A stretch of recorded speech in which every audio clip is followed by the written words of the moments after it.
I'm done with them. And personally, I don't speak for everyone in this network. I want to be clear. I'm speaking for myself. I'm done with them. Completely. You're a racist. You're a bigot. You can only have that said to you if you're a good, decent person so long before you go, am I? Yeah. When I look at my life right now and I ask myself, which political party has made my life worse? It's not the Republican Party. Locally speaking, the Democrats have complete control and they have nearly destroyed my family's livelihood. Okay? We are living in trash and squalor everywhere. And unless the Democratic Party actually acknowledge these issues and solve these issues, rather than stealing our taxpayer money and funneling it to their nonprofit friends, they keep doing this, they're going to keep losing.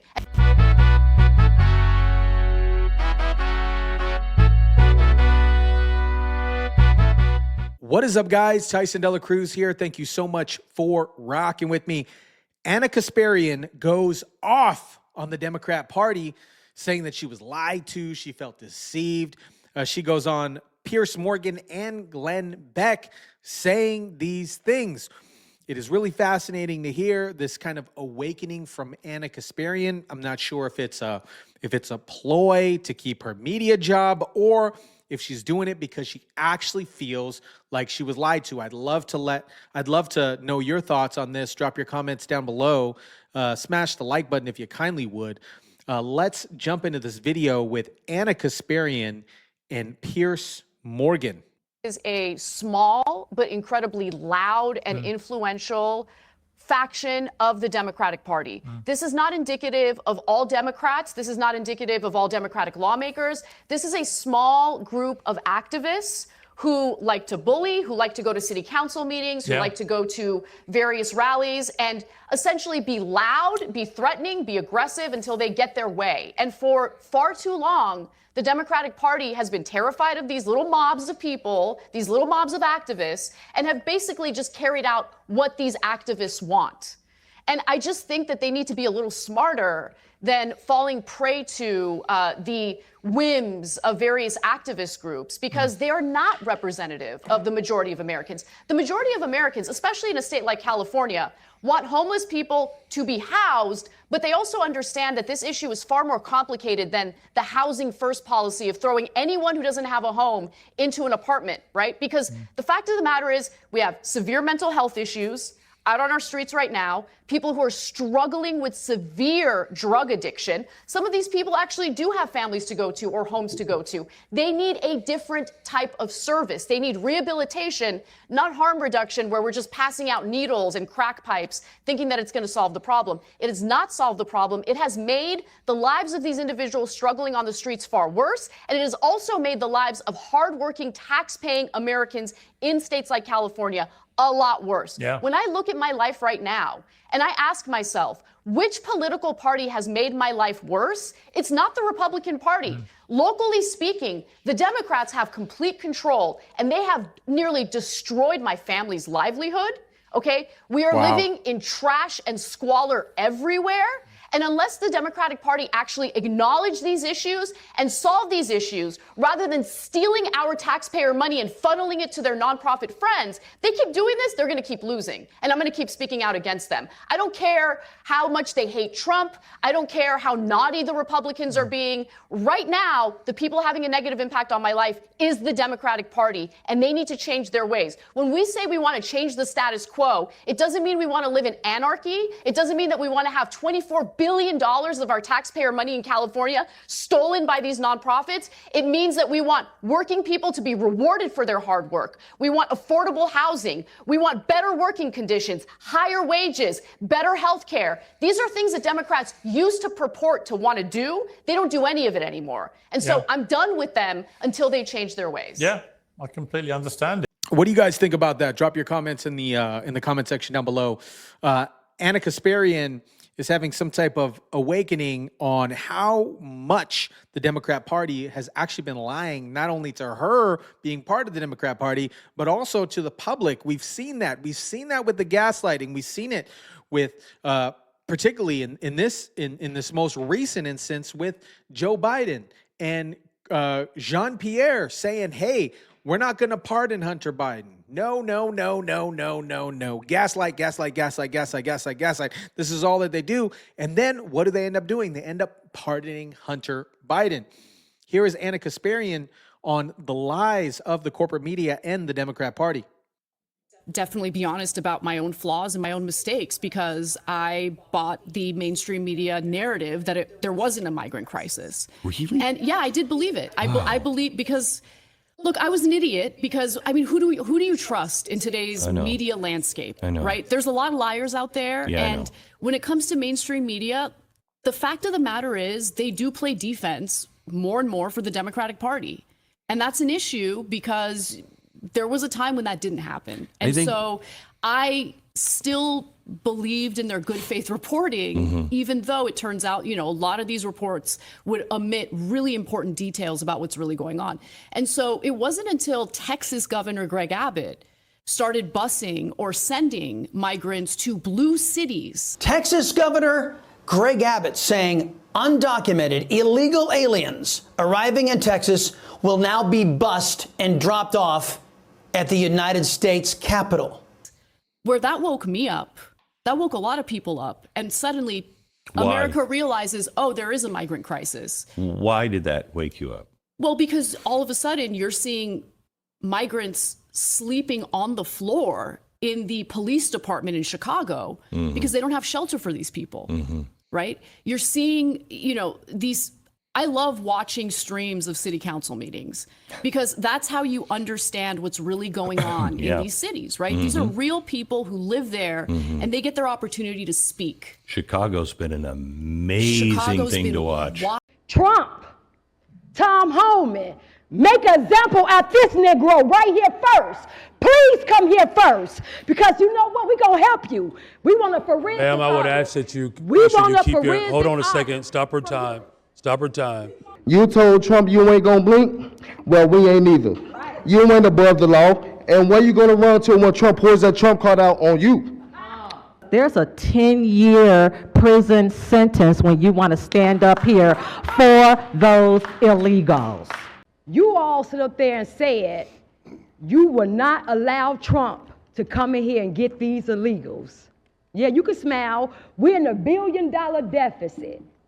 And you spent half of our money, half of that, on illegals. Wild. Yeah. I mean, I watch every city council meeting from Chicago because it's crazy. incredible. Yeah. And for me, rather than relying on mainstream media reporting or anyone's reporting, to be quite honest with you, what I'll do is I'll go out of my way and I'll watch, the entirety of a government function, local government function. I talk to real people, and I get a sense of where hearts and minds really are. And so on election night, I wasn't surprised at all. I knew what was coming. I totally knew what was coming. I knew that Cook County was going to swing, I think it's about 8 percentage points toward Republicans. I knew LA County, and this is what I was surprised about. I did not expect Donald Trump to flip 10 counties in California. Donald Trump flips 10 California counties from blue to red. Something the liberal media won't tell you about. But I guess I shouldn't have been surprised about that either. Because when you look at the conditions that people are living in a Democrat-controlled state, well, yeah, you can understand why people are turning their backs on the Democratic Party. You can understand why people are frustrated at the corruption, at the loss of $24 billion that was allocated to help the homeless. Crazy. When homelessness only exploded during that time, and that money is now unaccounted for. It was funneled to nonprofits whose executives get paid minimum $200,000, $250,000 a year. And they have multiple executives who are making at least that or more. They found the money trail. They got confirmation from 6 banks. And the fact that it went to 10 Bidens, and the fact that it was coming from all over the world. Not just Burisma. And you just see the waste, and you see the real grift. And so for people out there who are concerned about the grifters, take a good hard look at the systemic grifting that's happening right now. It's just. Here's what Anna Kasparian had to say when Glenn Beck asked her about her current political views and her stance on which party she stands for. Well, I would say that I was firmly identifying myself as a Democrat. I think that if you look at my policy prescriptions, for the most part, I'm still pretty much left wing. There are some social issues Hold that. on.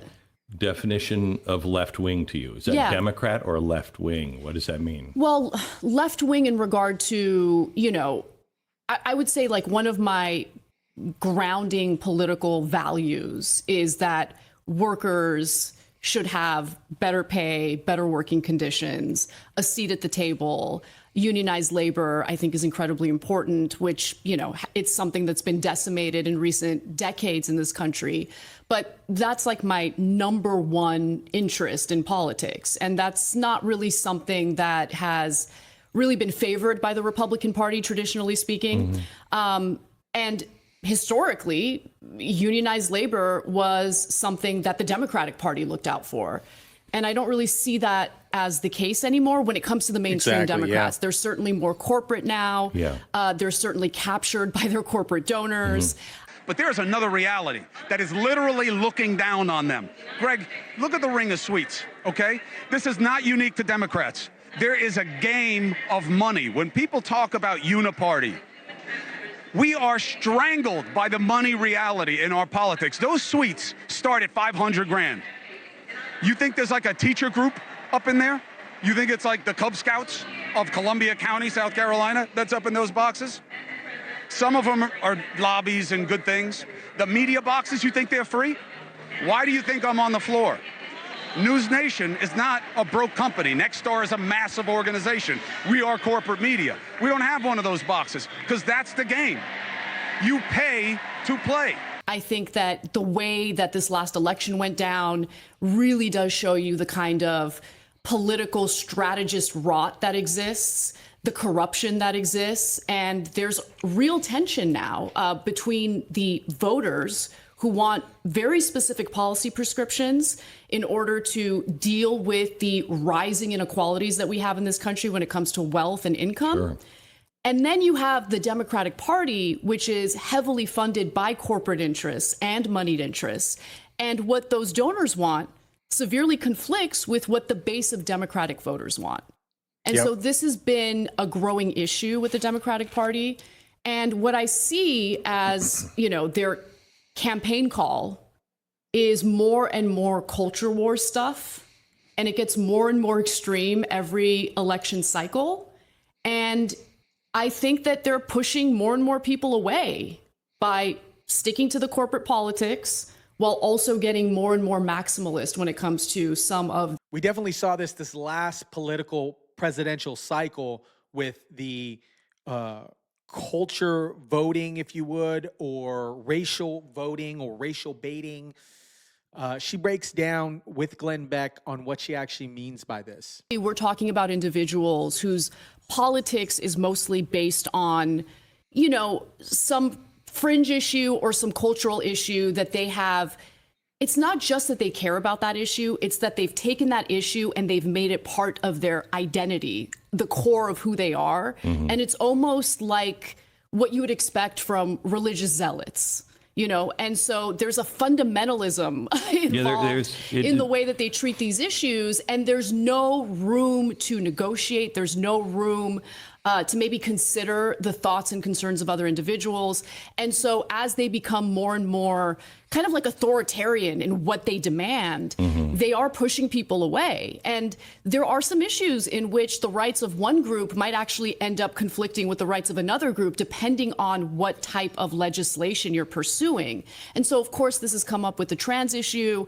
And I've always been supportive of the transgender community, but when the rights of transgender people, particularly transgender women, start to cause some tension with the rights and freedoms of women or the perceived safety of women, well, let's have a conversation and avoid assuming the worst of the people who want to have that conversation. Right. When you say, I'm not going to talk to you because I disagree, what I'm actually saying is, I'm smarter than you and you have nothing to teach me.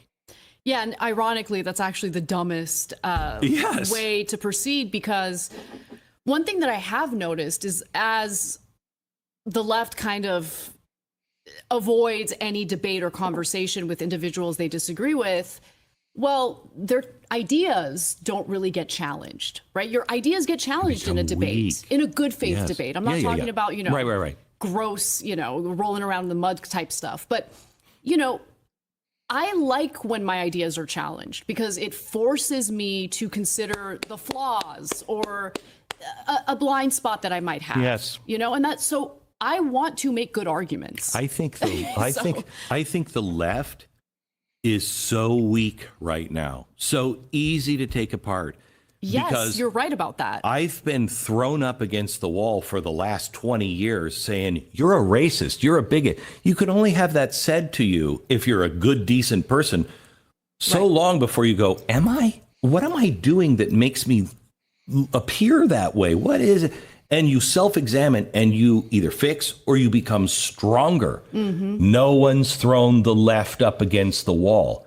I don't think people have any idea how to defend what they think they're for.